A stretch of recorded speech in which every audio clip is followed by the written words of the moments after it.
जय हिंद बच्चों। बेटा आज हम लोग सॉल्व करने वाले हैं क्वेश्चन नंबर 141।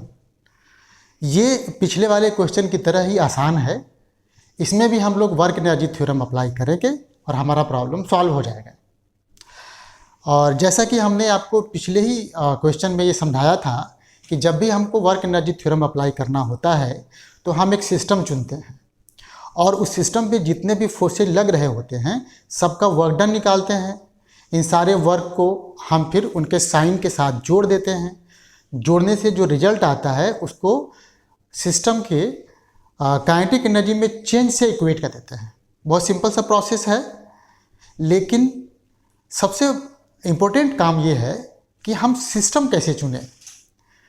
पीछे वाले क्वेश्चन में हमने आपको 3 तरीके से सिस्टम को चुनने का एक तरीका बताया था। यहाँ भी इस क्वेश्चन में भी आप 2 तरीके से सिस्टम चुन सकते हैं। ठीक, कैसे वो अभी हम लोग क्वेश्चन को सॉल्व करते समय देखेंगे। अच्छा, अब हमारा क्वेश्चन कहता है a horizontal plane supports a plank with a bar of mass 1 kg placed on it. ठीक, तो अपने इस क्वेश्चन के अनुसार ये देखो हॉरिजॉन्टल प्लेन है, इसके ऊपर ये प्लैंक रखा हुआ है, ये प्लैंक है और इसके ऊपर एक बार है, ये बार है आपका जिसका मास आपको गिवन है। और अगला इंफॉर्मेशन है कि ये जो बार है इसको हमने एक light elastic non deformed cord of length L0 से इसके थ्रू पॉइंट O से जोड़ दिया है। तो ये अपना कॉर्ड है, ये कॉर्ड हो गया। अच्छा, नॉन डिफॉर्म का मतलब क्या हो गया कि ये नेचुरल लेंथ में है, तो ये इसका नेचुरल लेंथ हो गया बेसिकली, ये नेचुरल लेंथ हो गया। और ये कॉर्ड इस फिक्स पॉइंट O से ऐसे अटैच्ड है। अगला इंफॉर्मेशन है तो coefficient of friction between the bar and the plank equals to K। ये जो सरफेस हो गया और ये जो सरफेस, इसके बीच में जो कोफिशिएंट ऑफ फ्रिक्शन है उसकी वैल्यू यहाँ पे K दे रखा है। अब हम क्या कर रहे हैं, the plank is slowly shifted to the right until the bar start sliding over it. हमने इस प्लैंक को धीरे धीरे राइट की तरफ मूव करना स्टार्ट कर दिया। तो जब मूव करना स्टार्ट करेंगे तो ये बार इसके साथ आगे मूव करेगा। देखिए कैसे, वो भी हम लोग एक्सप्लेन करेंगे अभी। अच्छा, कब तक मूव किए हैं? जब तक कि ये बार इस पर स्लाइड करना ना स्टार्ट कर जाए। तो पहली बात तो ये है कि इसको हम स्लोली मूव कर रहे हैं, और आप में से कुछ बच्चों की ये शिकायत है कि सर जो भी आप नई बात बताते हैं उसको पॉइंट पॉइंट लिख दिया करें जिससे कि नोट बनाने में आसानी हो। तो यहाँ पे हम वही काम करने जा रहे हैं। समझो जरा, अगर कोई भी बॉडी स्लोली मूव करता है तो इसका मतलब उसका स्पीड चेंज नहीं हो रहा है। यहाँ पे देखिए, चूँकि इसका डायरेक्शन भी फिक्स्ड है तो आप ऐसे कहेंगे कि जब अपना प्लैंक स्लोली आगे मूव करेगा तो इसका वेलोसिटी कांस्टेंट रहेगा। वेलोसिटी कैसा रहेगा? वेलोसिटी कांस्टेंट रहेगा। और जब वेलोसिटी कांस्टेंट रहता है तो नेट एक्सेलरेशन या कहिए नेट फोर्स इस पर 0 हो जाता है। तो नेट फोर्स जो है अपने प्लैंक पर 0 हो गया। किस डायरेक्शन में? हॉरिजॉन्टल डायरेक्शन की बात कर रहा हूँ मैं। वर्टिकल में भी होगा, लेकिन इस एनालिसिस से हम सिर्फ इतना कह सकते हैं। तो ये बात हो गई। अच्छा, और अगला इंफॉर्मेशन ये है कि इस स्लाइड तब होता है जब अपना कॉर्ड वर्टिकल से 30 डिग्री एंगल ऐसे देखिए बनाता है। अब हमें क्या करना है? हमें ये करना है कि शुरू से लेकर के जब इस पोजीशन पे पहुंचता है बार हमारा, जहां वो स्लाइड करना स्टार्ट कर जाए, उतने समय तक अपना फ्रिक्शन कितना वर्क किया, तो क्वेश्चन बहुत आसान था, आप समझ गए इसको। अच्छा, अभी हमने आपको कहा कि हम वर्क एनर्जी थ्योरम अप्लाई करेंगे और उसके लिए हमको चाहिए सिस्टम।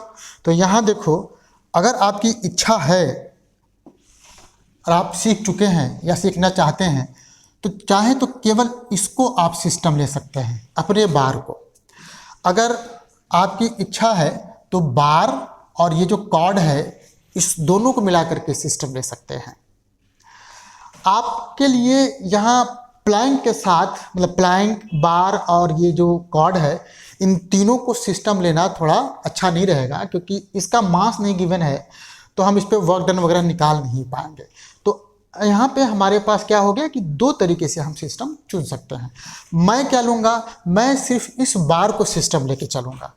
ध्यान रखिएगा, है ना, सिस्टम हम क्या लेके चलेंगे, सिस्टम हम लेके चलेंगे सिर्फ बार को।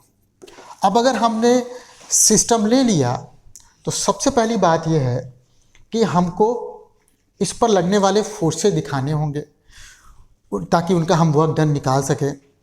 और क्वेश्चन में एक और इन्फॉर्मेशन है कि हमारा जो रेफरेंस फ्रेम है वो प्लेन के साथ अटैच्ड है। कहने का मतलब ये है कि प्लेन चूँकि ग्राउंड ही रिप्रेजेंट करता है, तो हमारा रेफरेंस फ्रेम ग्राउंड है, या इसे कहिए कि हम आराम से ग्राउंड पे खड़े होकर के इसको ऑब्जर्व कर रहे हैं। चलो भाई, तो मैं छोटा सा पिक्चर दोबारा बनाता हूँ जिससे कि हम इसको समझ पाएँ। ये देखिए, मान लो कि हमारा जो बार था मूव करते करते किसी पर्टिकुलर मोमेंट पर यहाँ पहुँच गया है ना। और थोड़ा सा मैं ऐसे बना देता हूँ आपको, ये ऐसे देखो, यहाँ पे हमने टच नहीं कराया है। इसके पीछे वजह यह है कि थोड़ा सा हमको समझाना है, अदरवाइज ये टच है। सपोज कीजिए कि ये एंगल थीटा है, ये एंगल थीटा है, तो ऑब्वियसली ये एंगल भी थीटा हो जाएगा। दूसरी बात, अगर ये लेंथ L0 है क्योंकि गिवन है, तो जैसे जैसे हमारा बार आगे बढ़ेगा इसके लेंथ में एलोंगेशन आना स्टार्ट हो जाएगा। तो इस मोमेंट पर मान लो एलोंगेशन है, मतलब सॉरी टोटल लेंथ है L, तो एलोंगेशन जो हो जाएगा,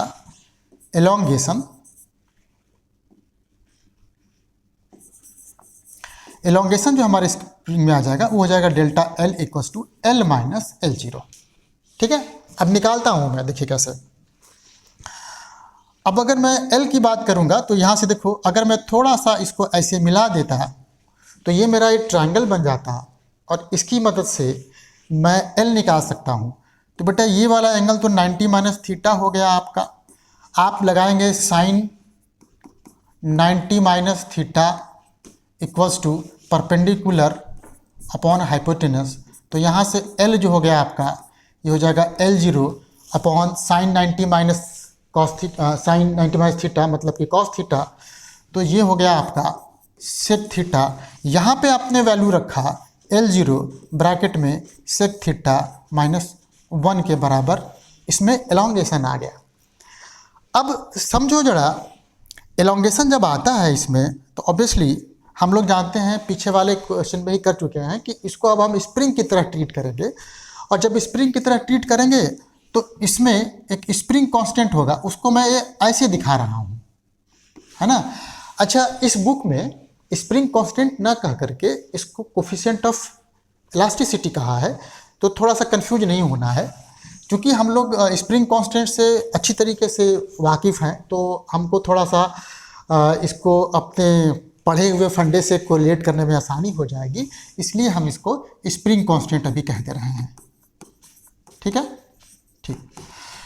तो इस एलोंगेशन की वजह से अपने सिस्टम पर एक फोर्स लगेगा और वो वर्क करेगा। बाकी देखिए फोर्सेस कौन कौन से हैं, बहुत सिंपल सा है। देखिए बहुत सिंपल सा, एक फोर्स तो नीचे की तरफ इसका लगेगा mg, क्योंकि मास गिवन है। दूसरा, अभी देखा आपने ऐसे ये स्प्रिंग फोर्स लगा, और प्लैंक इसको ऊपर की तरफ नॉर्मल लगाएगा, यहाँ तक भी सही है। अब देखो कि इस पर जो फ्रिक्शन है वो किधर लगेगा, है ना, कैसे लगेगा, वो थोड़ा समझने के लिए मैंने क्या किया, मैंने एज्यूम कर लिया कि देखो भाई, ये जो आपका बार है और ये जो प्लैंक है, अभी फ़िलहाल के लिए इनके सरफेसेज स्मूथ हैं, तो इनके बीच में कोई फ्रिक्शन नहीं लगेगा। नोट करो, है ना। अब जैसे जैसे इस केस में जब फ्रिक्शन नहीं लग रहा है, जैसे जैसे हमारा प्लैंक आगे की तरफ जाएगा, है ना, जब आगे की तरफ जाएगा तो हमारा बार तो अपनी जगह पे फिक्स रहेगा, क्योंकि इस पर तो कोई फोर्स लग नहीं रहा है जनरेशन में। इसका मतलब ये हो गया कि इसके रिस्पेक्ट में, प्लैंक के रिस्पेक्ट में, हमारे बार का रिलेटिव वेलोसिटी पीछे की तरफ है। इस रिलेटिव वेलोसिटी को अपोज करने के लिए हमारा प्लैंक इस पर फॉरवर्ड डायरेक्शन में, है ना, फॉरवर्ड डायरेक्शन में, इस डायरेक्शन में ऐसे फ्रिक्शन लगा देगा। तो यहाँ पे देखिए जिस डायरेक्शन में आपका प्लैंक मूव कर रहा है बेसिकली उसी डायरेक्शन में अपने बार पर फ्रिक्शन लग जा रहा है, राइट। यहाँ तक तो ठीक है। तो कितने फोर्स हो गए, 1 2 3 और ये 4 फोर्सेज अपने सिस्टम पे लग रहे हैं। अब मैं थोड़ा एक एक का देखता हूँ वर्क डन। तो यहाँ पे देखिए अगर मैं इसका वर्क डन निकालने की कोशिश करूँगा तो इसका वर्क डन तो 0 हो जाएगा, क्योंकि ये हमेशा अपने सिस्टम में जो बार है उसके वेलोसिटी के परपेंडिकुलर डायरेक्शन में एक्ट कर रहा है। तो इसका वर्क डन 0 हो गया, इसका वर्क डन 0 हो गया, केवल फ्रिक्शन का वर्क डन रहेगा और केवल ये जो आपका स्प्रिंग फोर्स है उसका वर्क डन रहेगा। तो अगर मैं वर्क एनर्जी थ्योरम अप्लाई करने की कोशिश करूं तो मैं कहूँगा work done by friction plus work done by spring force that must be equals to change in kinetic energy of the system. अब यहाँ पर ये स्लोली का मतलब थोड़ा सा क्लियर हो चुका है, तो हम इसका यूज करने वाले हैं। देखो अपना जो सिस्टम है उस पर वर्टिकल डायरेक्शन में कोई मोशन नहीं हो रहा है, इसका मतलब वर्टिकल डायरेक्शन में फोर्सेज एक दूसरे को बैलेंस कर दे रहे हैं, ठीक। दूसरा, हॉरिजॉन्टली वो स्लोली मूव कर रहा है, इसका मतलब कि हॉरिजॉन्टल डायरेक्शन में भी नेट फोर्सेज पे 0 है। तो जब भाई इस बॉडी पे नेट फोर्स लग ही नहीं रहा है तो इसके काइनेटिक एनर्जी में कोई चेंज होना ही नहीं है। तो हालांकि मैं यहाँ पे डेल्टा के लिखूंगा लेकिन ये 0 के बराबर हो जाएगा। इसका मतलब है कि अगर मुझे वर्क डन बाय फ्रिक्शन निकालना है तो मेरे लिए एक बहुत सिंपल सा प्यारा सा इन्फॉर्मेशन आ गया कि मैं simply work done by spring force निकाल दूं और उसका साइन माइनस कर दूं, वो हमारा काम बन जाएगा।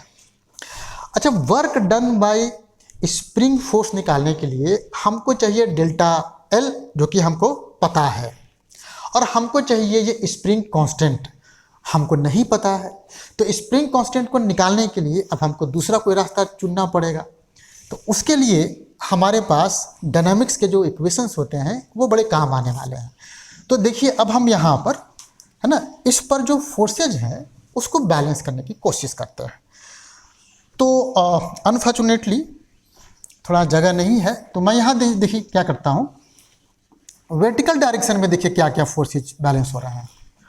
देखो यहाँ पे तो आप के डेल्टा एल कहोगे, इतना इस पे फोर्स लग रहा है, इस फोर्स का इधर कंपोनेंट हो जाएगा के delta L into cos theta, और इसी डायरेक्शन में देखो नॉर्मल लग रहा है और ये ऑब्वियसली नीचे जो mg है उसको बैलेंस करेगा। तो यहाँ बेटा n हो गया हमारा mg माइनस के delta L into cos theta के बराबर, ठीक, यहाँ से निकल गया।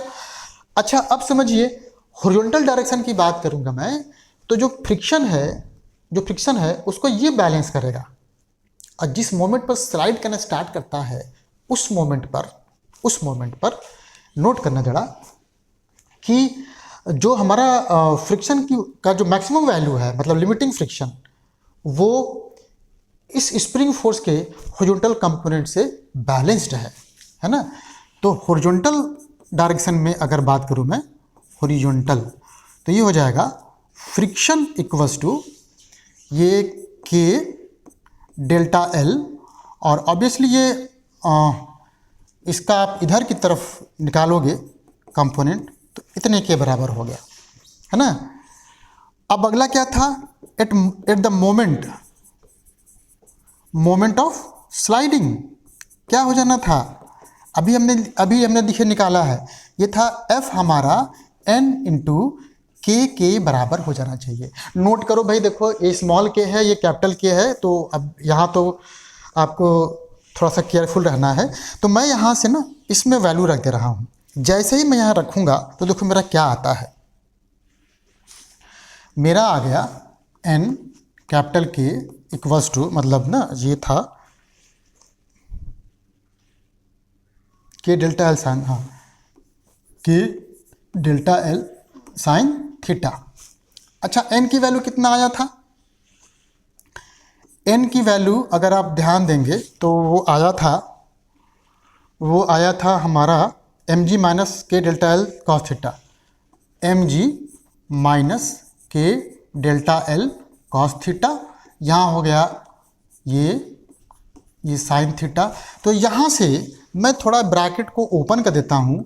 ये एम जी कैपिटल के इक्वल्स टू, इसको इधर भी ले चलते हैं तो ये हो जाएगा के डेल्टा एल साइन थीटा, इधर पहले से था, जब इधर जाएगा तो ये प्लस में हो जाएगा, ये हो जाएगा कैपिटल के स्मॉल के डेल्टा एल कॉस थीटा, है ना। तो नोट करना कि ये कुछ गड़बड़ ना हो जाए यहाँ से। तो यहाँ से तुम्हारा के जो आ गया वो हो जाएगा एम जी कैपिटल के डिवाइडेड अपॉन डेल्टा एल, ये निकल गया, ये था साइन थीटा। थोड़ा सा गलत होने का चांस है यहाँ पे ना। हाँ, तो यहाँ से हमने क्या किया था, के निकाल लिया था, डेल्टा एल निकाल लिया था, तो यहाँ साइन थीटा हो गया। यहाँ पे देखिए के डेल्टा एल निकाल दिया तो कैपिटल के कॉस थीटा हो गया। तो ये मेरा जो मेन इंफॉर्मेशन है जो हमको चाहिए था वो निकल गया। अब बताओ वर्क डन बाय फ्रिक्शन कितना हो गया, minus work done by spring force equals to -1/2 के एक्स स्क्वायर, जो फार्मूला था वो हम के डेल्टा एल का स्क्वायर लिख देंगे यहाँ पर। तो -1/2 के की वैल्यू देखिए निकला है, ये आया है हमारा एम जी कैपिटल के अपॉन डेल्टा एल ब्रैकेट में साइन थीटा प्लस के कॉस थीटा, और डेल्टा एल को यहाँ दोबारा लिखूँ मैं, स्क्वायर है, ये कट जाएगा। अब यहाँ पे -1/2 एम जी कैपिटल ए, नीचे sine theta plus capital A cos theta. अच्छा देखो यहाँ तुम डेल्टा एल के जो वैल्यू था पीछे निकाले थे हम लोग, वो रख देते हैं, तो ये L0 यहाँ सेक थीटा -1 हो जाएगा। तो देखिए वर्क डन बाई क्या बोलते हैं फ्रिक्शन का निकल गया है एक्सप्रेशन। यहाँ पर आप के की वैल्यू, एम की वैल्यू, L0 की वैल्यू, ना थीटा की वैल्यू सब पुटअप करेंगे, आपका आंसर निकल जाएगा। ऑब्वियसली थीटा कितना होना था, थीटा हमारा 30 डिग्री होना था, देखिए गिवन है यहाँ पर। तो ये प्रॉब्लम हमारा सॉल्व हो गया। अब हम लोग मिलेंगे क्वेश्चन नंबर 142 को सॉल्व करने के लिए।